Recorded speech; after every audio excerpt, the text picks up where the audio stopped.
ఎక్కడి నుంచి అయితే ప్రొటెస్ట్ చేస్తున్నామో అక్కడికే రేవంత్ రెడ్డి రాహుల్ గాంధీ వచ్చిండు, మీ సమస్యలు పరిష్కరిస్తామన్నాడు.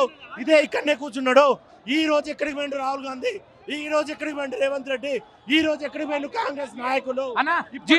జీ తెలుగు జీటీవీ వాళ్ళు మొత్తం డిఎస్సీ అని చెప్పేసి స్క్రోలింగ్ ఇచ్చుకుంటా చెప్తున్నారు. పలగొడతాం, ఏం పలగొడతాం తెలియదు. నిరుద్యోగుల నుంచి పెట్టుకుంటే మేము చేసేది గ్రూప్ 2 గ్రూప్ 3, కానీ డిఎస్సీ అని చెప్పేసి మ్యాటర్ మొత్తం సైడ్ తప్పిస్తున్నారు.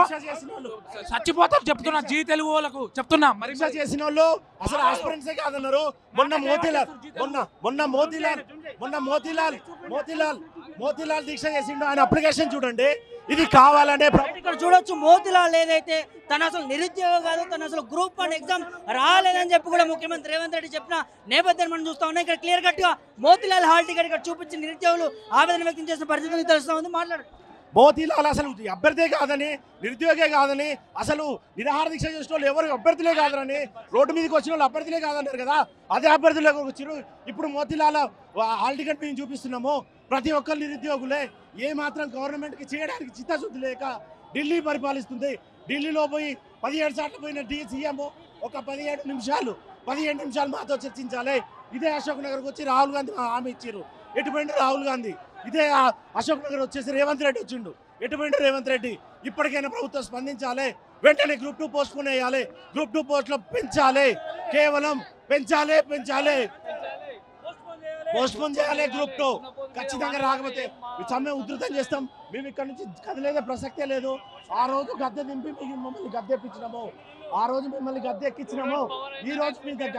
ఈ రోజు మీరు గద్దెక్కి మమ్మల్ని రోడ్డు మీద పడేశారు. గద్దెక్కిన తర్వాత ముందు వచ్చినప్పుడు మమ్మల్ని 2 నెలల కానించి మీరు రోడ్డు మీద ఉన్నాము. 2 నెలల కానించి పట్టించుకునేటోడు లేడు. ఏ కాంగ్రెస్ ఓడికి పోయినా కూడా చేస్తామనే కానీ ఇంతవరకు లేదు. మీరెంత పంతానికి పోయారో మా నిరుద్యోగులు ఇప్పుడు పంతానికి వచ్చినాము. మేము రోడ్డు మీదకి వచ్చినాము. మీరు మాకు హామీ ఇచ్చేంత వరకు మేము ఈ దీక్ష విరమించాము. అన్న ఇప్పుడు మీరు ఎక్కడ మీటింగ్ కండక్ట్ చేసిండ్రు? జేఎన్టీయూలో ఒక ప్రైవేట్ మేనేజ్మెంట్ని తీసుకొని అక్కడ మీటింగ్ కండక్ట్ చేసి మా గురించి అక్కడ చెప్పుడేంది? మీరు ఒకవేళ అనుకున్నట్టు ఏదైనా ఉంటే డైరెక్ట్ మా దగ్గరికి రండి. లేకపోతే మా దగ్గర ఉన్నటువంటి ఎవరైనా ఉస్మానియా ఆఫీసర్స్తోని, లేకపోతే హరగోపాల్ సార్ ఉన్నాడు, ఆయనతో ఒక కమిటీ వేయండి. ఏం కావాలి, ఏం పోతుంది, అసలు ఏం జరుగుతుంది, ఆ సార్తో అట్లాంటిది చేయాలి. కానీ ఎవరో తెలియని వ్యక్తులతోని ఒక 3-4 మీరు కమిటీ ఏర్పాటు చేసి వాళ్ళ యొక్క నిర్ణయాలను తప్పుడు సమాచారంతో మమ్మల్ని అన్యాయం చేస్తాను, మమ్మల్ని అక్రమాలకు గురి చేస్తారు. ఏమన్నా అంటే మా పేరెంట్స్తో మీరు ఏం చెప్తారు? మాకు ఇక్కడ జాబులు రావట్లేదు, ఇక్కడ ప్రైవేట్ కోచింగ్ సెంటర్లలో పైసలు ఖర్చు పెడతాండ్రు, మీరు తినలేక ఉండలేక ఉంటారని అంటున్నారా? లేదు, మేము చెప్తే మా పేరెంట్స్ వాళ్ళు ఎక్కడి నుంచో కష్టపడి పంపిస్తారంటే, ఇక్కడ చదువుకుంటే పంపిస్తానంటే, ఏదో నా కొడుకు ఏదైనా జాబ్ వద్దని పంపిస్తాడు. ఏదైనా ప్రైవేట్ నౌకరీ చేసుకోపో, వ్యవసాయం చేసుకోపో, ముదిరిపోయిన బెండకాయలు అయిపోయారు, నువ్వు పెళ్లి చేసుకోపో, ఏదైనా ముచ్చట్లు ఇవి? ఏమైనా సీఎం ఆ లాంగ్వేజ్ అయినా? నువ్వు ఏమైనా ఒక ప్రతి ఒక్క దానిని నువ్వు ఏమనంటే బీఆర్ఎస్పీ నాయకులు ఎవరో ఒకరు వచ్చి దాన్ని రాజకీయంగా నడిపిస్తాను. రాజకీయం కాదు అన్న.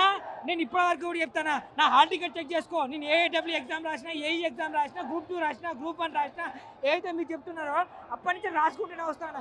ఎందుకోసం ఇక్కడ కొట్లాడుతున్నాం అంటే గవర్నమెంట్ నౌకరు కోసం, సేవ కోసం.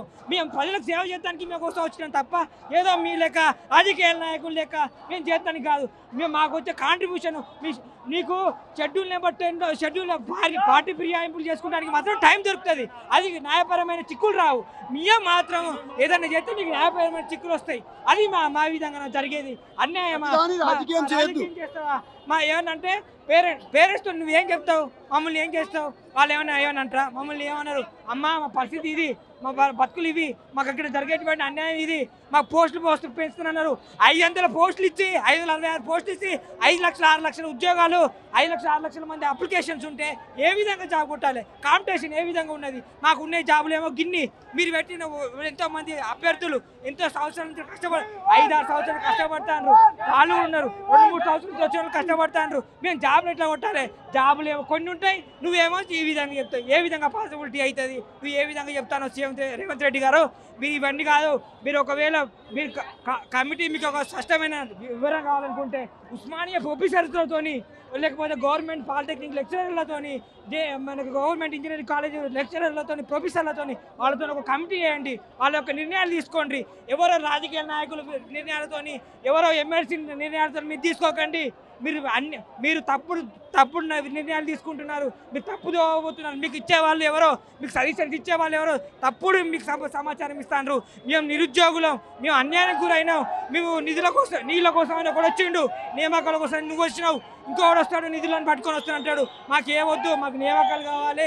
దయచేసి చెప్తున్నారు రేవంత్ రెడ్డి గారు, సార్ మీరు దయచేసి మమ్మల్ని అన్యాయం చేయకండి, జాబులు పోస్టులు పెంచండి, నోటిఫికేషన్ ఇచ్చేయండి, మేము పోస్ట్ పోన్ చేసి డిసెంబర్లో పెట్టండి.